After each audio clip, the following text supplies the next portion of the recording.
Hello, good afternoon to all of you. This is our another important chapter, role and style of organizational development practitioners. Before going to review the whole thing and to discuss this chapter, I would like to tell you that after completing this chapter, you would be able to understand about the role of organizational development practitioners. You can easily identify the strength and areas of improvement as a potential practitioners, and as well as you can also experience and practice the style of intervention and influence in a team. Uh, First thing is that the haphazard versus the planned change. What does the meaning of haphazard and the planned change? Organization nowadays experiencing the globalization, downsizing, the flattening of hierarchies, the re-engineering of work processes, and as well as the information technology is all spread or the part of a revolution in the way we do business. So because of these factors, because of these reasons, organizations sometimes go for the haphazard, and then as well as organization has the kind of the uh, interventions are the kind of the planning through which they can intervene change in the system or intervene change in the organization. First thing is that when you're talking about these changes are happening at the same time and fast.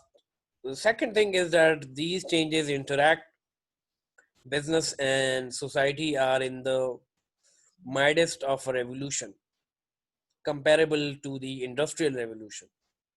Third, and the another important thing is the turbulent and changing environment. Managers are concerned not only with the managing organization as they exist now, but also with changes to meet future conditions. So the thing is that companies is going for their improvements. Companies is moving towards. Our company is calibrating or interacting or creating linkage with the globalization of the markets and so many other things, as we already discussed in so many other chapters as well. As then the planned change or change programs do not happen accidentally. They are initiated with a specific purpose and require leadership to function properly. The organizational development practitioners must deal proactively with these changing competitive forces. Organizational development are, we can say that the practitioners initiated with a specific purpose and require leadership. These are some of the important points that we can, whenever we're talking about the plan change. Then the another thing is that there are two types of changes that whenever you're talking about that may take place in the organization. The first type is termed related to the random or haphazard change, that is the forced on organization by the external environment. This type of change is not, as the name indicates, is not prepared for. It simply occurs and is dealt with as it happens. A practice sometimes called like a firefighting. And the this type of change includes downsizing, where a sizable number of employees are laid off. You can say that the other reactive kind of the sources, other reactive kind of the handling problems that we can haphazardly influence in our system, in our organization. Then the second type of change results from deliberate attempts uh, to modify change organizational operations in order to promote improvement. So these are the two basic types that which is related with the haphazard and the plant change. Then the another thing is that internal and internal practitioners. When you're talking about internal and external practitioners, it means that the people who can intervene or who are the main part of the organizational development process is basically known as the internal and external practitioners. External practitioners is someone not previously associated with the client system. Coming from the outside, the external practitioner sees things from a different viewpoint and from a position of objectivity. In every large-scaled planned change program, some person or group is usually designated to lead the change. Sometimes it is the organizational development practitioners. The practitioners then is a change leader or a person leading or guiding the process of change in an organization. Internal practitioners are all those practitioners who are already the member of the organization, whereas the external practitioners are not the member of the organization. So this is the basic difference between internal and external practitioners. Then specifically, for instance, the external practitioners, since the external practitioners are not part of the organization, they are less in awe of the power wielded by various organization members. As the organizational members are more the part of the organization, they have comparatively more power than the external members. The disadvantage of external practitioners result from the same factors as the advantage. Outsiders are generally unfamiliar with the organization system and may not have sufficient knowledge of the technology such as aerospace or chemistry, whatever the kind of the organization is. They are unfamiliar with the culture, communication networks, and formal or informal power systems. In some situations, practitioners may have difficulty gathering pertinent information simply because they are outsiders. It's obvious. It's very much obvious. And comparatively to the internal practitioners is already a member of the organization, either a top executive or organization member who initiate change in his or her work group, or a member of the organization development or human resource department. Many large organizations have established offices with the specific responsibility of helping the organization in terms of implementing change process or in terms of implementing change programs.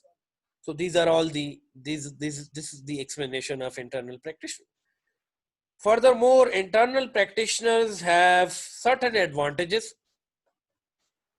inherent in their relationship with the organization. They are familiar with the organization culture and norms and probably accept and behave in accordance with the norms.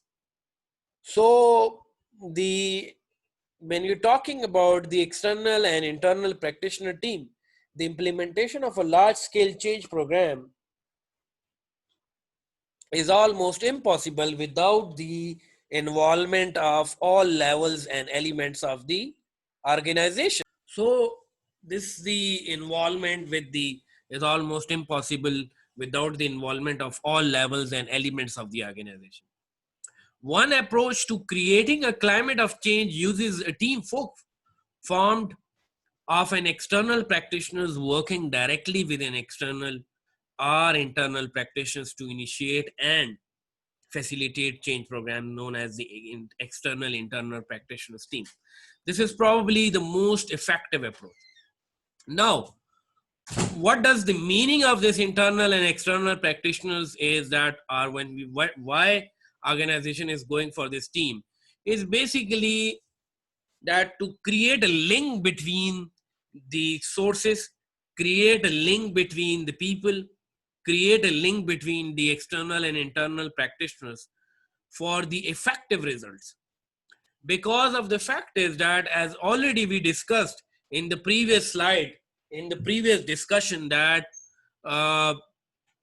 as in the previous slide, we already discussed this disadvantages of external practitioners because they are not the part of the organization. They don't know about the system. They don't know about the values. They don't know about the norms of the organizations. So with the collaborative activity that some of the members from the organizations can collaborate or can help the external members for this effective team or for this effective practitioners team, which can give the best results to the systems, which can give the best results to the organization as well as. So this is the basic reasons that the organization is going for the internal practitioners. Another reason for using external internal practitioners team is to achieve greater continuity over the entire organizational development program, because external practitioners are involved in other outside activities. They are generally available to the organization uh, only a few days a month with 2 or 3 weeks internal intervals between visits. The internal practitioners, on the other hand, provides a continuing point of contact. This is very important, that they provide a continuing point of contact for the organization's member whenever problems or questions arise. Because many OD programs are long-term efforts, often lasting 3 to 5 years. The external and internal combination may provide the simulation and as well as motivation needed to keep the change program moving during periods of resistance. So this team effort is probably the most effective approach because it combines the advantages of both external and internal practitioners while minimizing the disadvantages. Next important point is here is that in this chapter is this is a very important part of this chapter. Let me clear you that this is the one of the key or one of the important part of this chapter. The OD practitioner styles. The OD practitioners, as already we have discussed, is a person who initiates, stimulates, or facilitates the change program and may come from inside or outside of the organization. Then change begins with the intervention of the practitioner in the system to be changed. Intervention refers to the practitioner entry into the client system and includes several different roles and activities. Then practitioners may be internal or external, maybe and then have a variety of practitioner styles as well as our approaches, we can say that. So the number one style is the stabilizer style. The goal of the stabilizer style is neither effectiveness nor participant satisfaction. Rather, the practitioner is trying to keep from rocking the boat and to maintain it in a low profile. Thus, the underlying motivation is often survival, mainly following the directives of a top management. Such a role is typically found in large organizations where development programs may be part of the staff function and are not highly regarded by the top management. This style is usually forced upon the practitioners by organizational pressures, and so that the practitioners learns to confirm and to suppress any other's motivations. This is basically when you're talking about practitioner style. So there's a two important things that can be the considerable or that can be for the better understanding to you people is that one part is the horizontal, another part is the vertical. On the horizontal, we discuss the effectiveness, and then as well as our emphasis is upon goal accomplishment. And when you're talking about the vertical part, so by the vertical part, we are talking about or discussing the morale of the employee or the moral of the employee. And here the emphasis is upon relationships and participant satisfaction. So this is the two part whenever we are discussing the practitioner style. So stabilizer is basically low on effectiveness and then as well as low on morale of the employee of the system, you can say that. So as already explained to you that suppress the motivation level and they are not highly regarded by the top management, and then as well as this style is usually forced upon the practitioners by the organizational pressures. So this is a kind of a system that this is a kind of a practitioner style which cannot be as effective and it cannot give you a more better result. Then the next is cheerleader. By cheerleader is the second approach where the effectiveness is low, but the morale of the employee are the emphasis on relationship and participant satisfaction is very high. This is a cheerleader. The cheerleader places emphasis on the satisfaction of organization member and is chiefly concerned with the employee motivation and the morale of the employee. The cheerleader practitioner seeks warm working relationships and in general is more comfortable in non-confrontational situation. So this is how the another thing. Then the third is the analyzer. Analyzer is very much high on the effectiveness, emphasis upon goal accomplishment. However, the morale of the employee is low in the analyzer. Analyzer places great emphasis on efficiency and gives little emphasis to members' satisfaction. The analyzers feel most comfortable with rational assessment of problems and assumes that the facts will lead to a solution.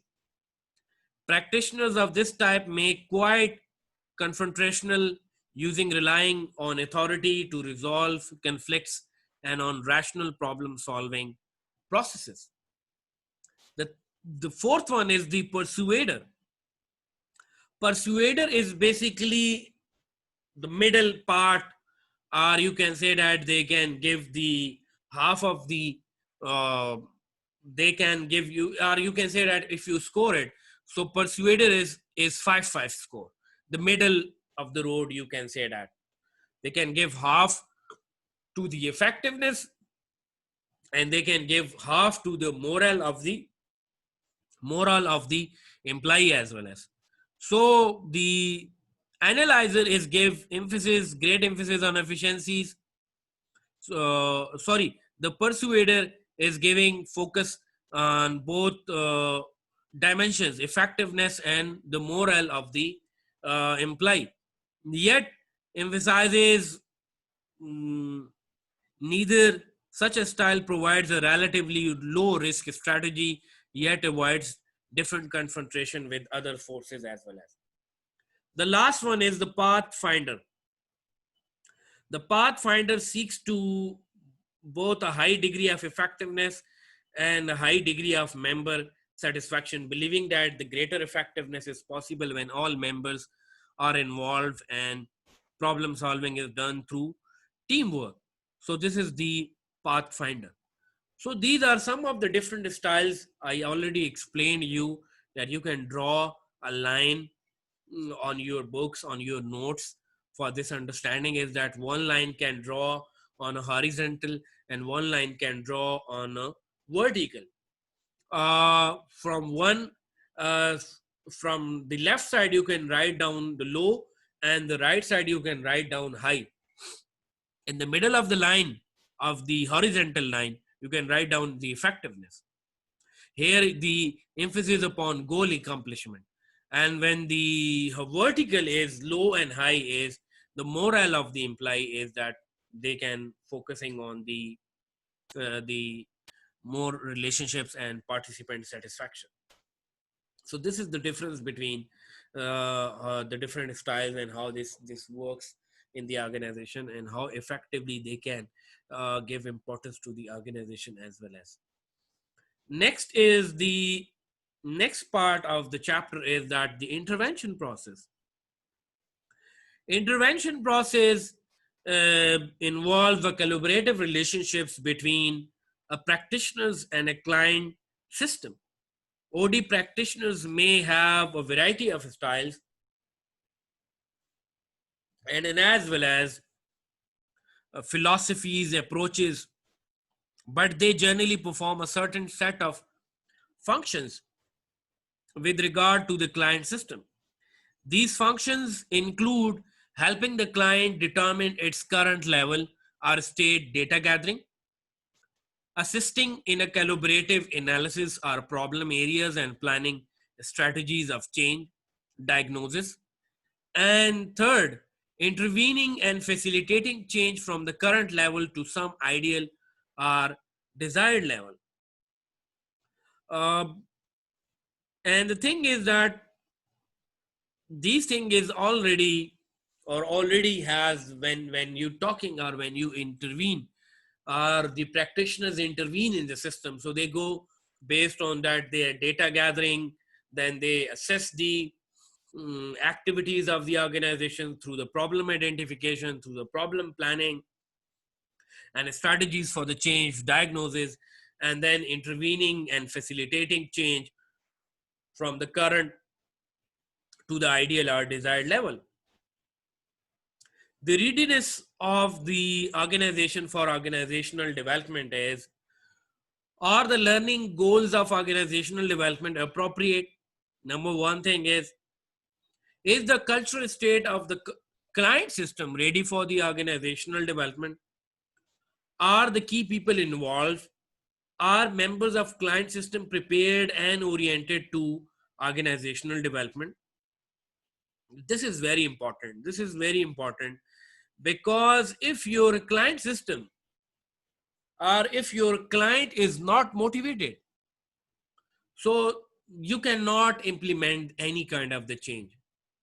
For implementing a change, your client must be motivated and your client must know about the change process. And before going to explain further, then I would like to explain who is client basically. Client may at first may seems to be an unimportant question or one with an obvious answer. In reality, it is one of the most critical questions facing the practitioner. This is because dealing with the wrong client or a misidentified client may lead to ineffective or even disastrous consequences. Now, how? When the OD practitioners involve into the system and they meet with the managers, they meet with the group managers, they meet with the whatever the position charge he or she met with him.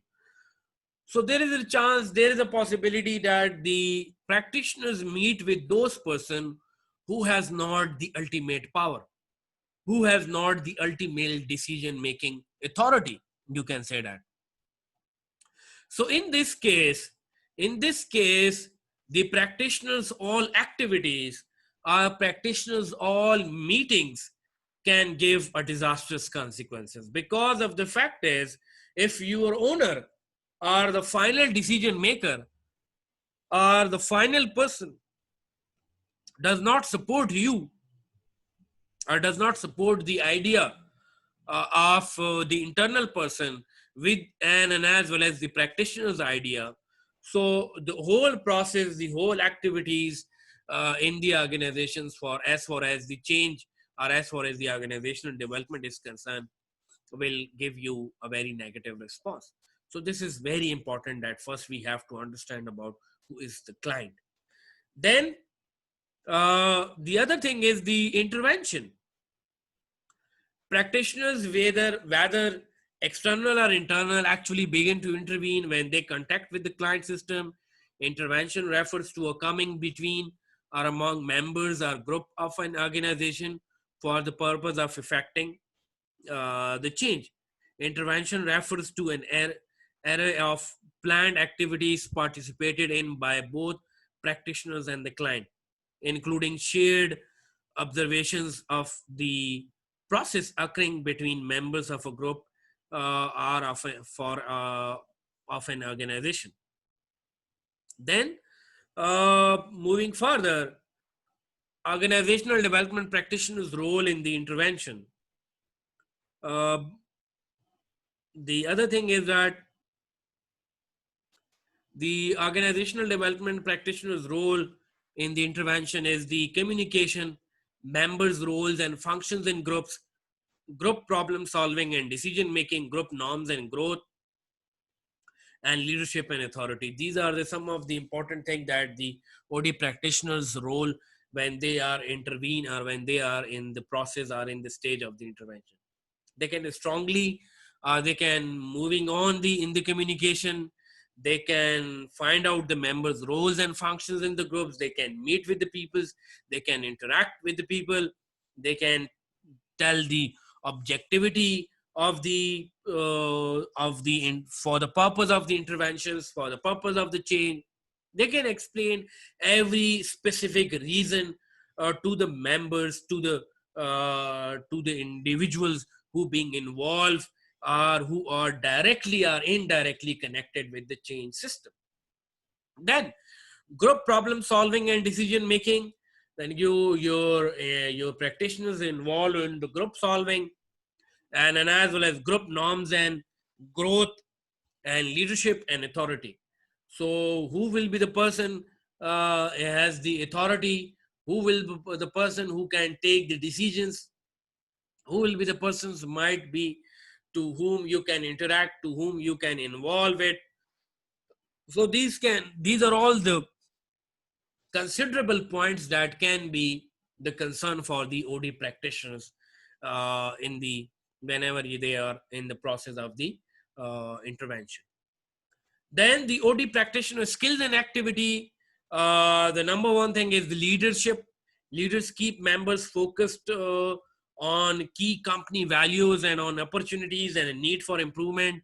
A leader's job is to recognize when a company is headed in the wrong direction and get it back on the right track.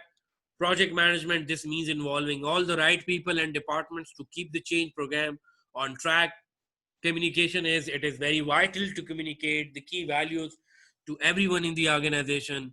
Then the problem solving, the real challenge is to implement a solution to an organizational problem. Forget about today's problem, focus constantly on the next set of problems. These are all the points that I already explained to you in the previous chapters and I already discussed with you. If you still have any ambiguity, any problem, so you can ask, I can explain you further related with these points as well. As then interpersonal, the number one priority is to give everybody in the organization the tools and the confidence to be involved in the change process.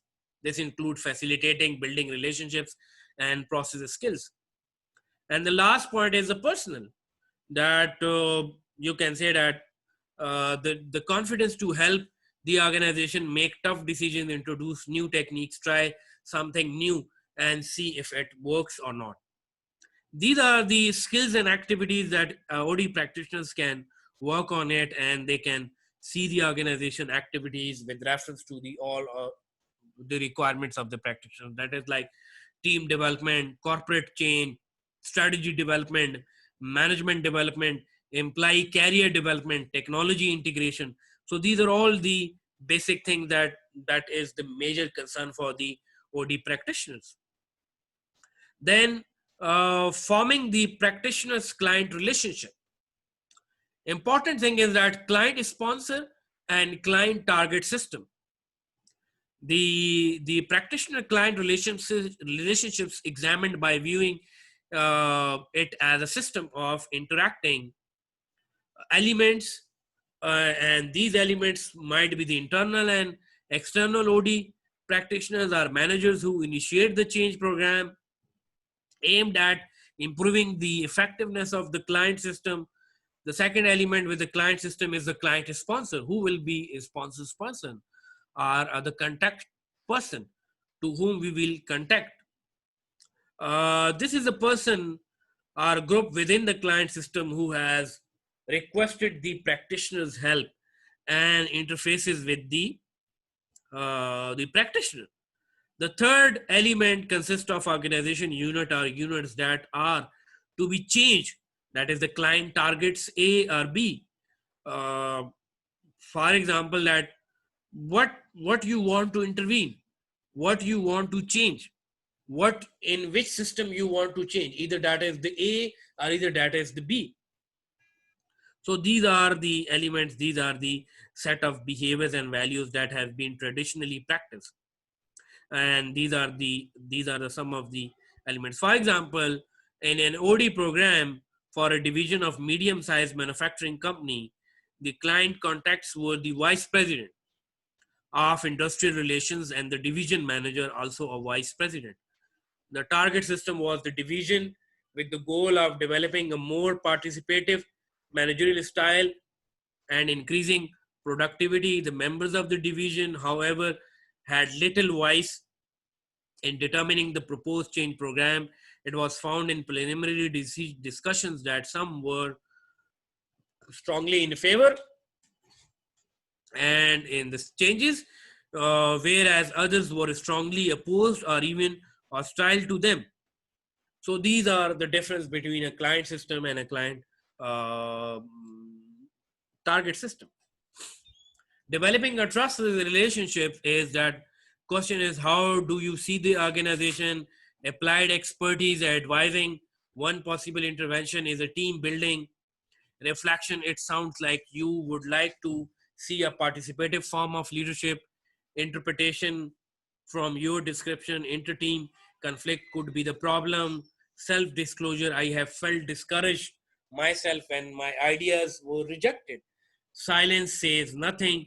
Let the client shout out his or her own in his own thoughts.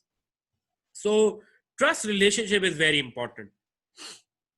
Or we can say that where is the people interest, where is the client interest, where is the OD practitioner interest, and creating a trust between these two members is very much important, and they can be developed. These relationship is very much important. Another important thing is that the practitioner's client relationship modes. The number one is a pathetic mode, gamesmanship mode, the charismatic mode, the consensus mode. Uh, this is basically is the type. This is basically when you're talking about the relationships, are developing a relationships with the client. So again, here is the point is that we can draw a line on horizontal where we can accept personal responsibility for own behavior. Same on the left side is low and the right side is high. And vertical is open to others, share ideas and feelings. This is a vertical side, and low and high. Same as the thing is that on the bottom would be a low, on the top would be the high. Apathetic is close to others, rejects responsibility. Gamesmanship, close to others, accept responsibility. Charismatic is open to others, reject responsibility. And consensus is open to others, accept responsibility. The apathetic mode members keep their true ideas about self-fulfillment and organization effectiveness to themselves, that they close to others but reject responsibilities. They assume that sharing this information will not make any difference. So why bother? They follow established routines, take no responsibility for their actions, and simply do as they are told. They relate to the practitioners in the same way as assuming that higher authority has sanctioned the change, but viewing it with the kind of the rigid attitude. The gamesmanship mode is the close to others and accept responsibility. Members keep their true feelings about self-fulfillment or organizational effectiveness to themselves under the assumptions that sharing information may threaten personally desired outcomes. Members may favor change if they can see ways in which they can serve their personal interest. Another thing is the charismatic mode. The charismatic mode is opens to others, rejects responsibility. So these peoples are limited number of the members openly share ideas and feelings with the rest based on perceptions of the leadership. Last one is the consensus mode, and the consensus mode is opens to others, accept responsibilities. So these are the people who are very much high on open to others, shares ideas and feelings, but very low in accept personal responsibility or for own behavior. Members continuously share perceptions and feeling openly, both on self-fulfillment and organizational effectiveness. Personal viewpoints are seen as relevant to organization functionings and are expressed. And then the other thing is that the formalization of operating ground rules. The point of contact, the role of the practitioner is the practitioners to be an expert, a process helper, or some others role, the fees, the schedule, the anticipated results, the operating ground rules. These are all the formalization for the operating the rules. What would be the point of contact, sorry, and what would be the role of the practitioners? You can sign an MOU, or you can sign a proper contract between a client and the practitioners, the fees, how much the fees they can charge, the schedule, the time period. You can explain the anticipated results in a series, that if we take this step, so what would be the anticipated results come in the system, and the operating ground rules as well as so the SOPs, you can say that the standard operating procedures we explain, the organizations can explain to one another. Red flags in the practitioner's client relation with the level of commitment to change, the degree of leverage or power to influence change, the client's manipulative use of the practitioner. So these are all the important points that can be highlighted, that can be very much important. The leverage or power to influence is that sometimes a lower level manager invites the practitioners into the organization. This member is committed to change, but lacks any real capability to influence the system. So already earlier I discussed with you that this is one of the case. If you met with the people, that people cannot influence the change, that people has not take or has the proper charge of power for the final decisions. So this might create problems for the practitioner. And the client's manipulative use of the practitioners means that in certain situations there may be conflict or an internal power struggle, and the client may wish to involve the practitioners as a weapon against others or individuals within the organization system. The person in the client system requesting external assistance may want others in the organizations to change their ideas, or may want to use the practitioners to enforce the position that is already determined. So this is how the different systems can be manipulated, or the client's manipulative use of the practitioners might be the chance, might be the possibility. So the thing is that the summary of the chapter is that we discussed about the plan change, internal and external OD practitioners, the practitioner styles. These are very important, and these are the very important concern for you people is that what are the pros and cons of the external and external practitioners? Why is the team approach a viable alternative? So this is your minor case study that you can, a minor questions, a minor assignment for you people to submit to me in the next week as well. I can also available this question on the LMS, so you can answer to me after listening my this chapter, after listening this another chapter. If you have any question related with the OD and practitioner style role and the practitioner style, you can ask from me through the LMS, through the WhatsApp, whatever the facilitations or whatever the ease for you people, you can ask from me. So thank you very much. And thank you very much. We will discuss the another chapter in the later period of time. Thank you very much.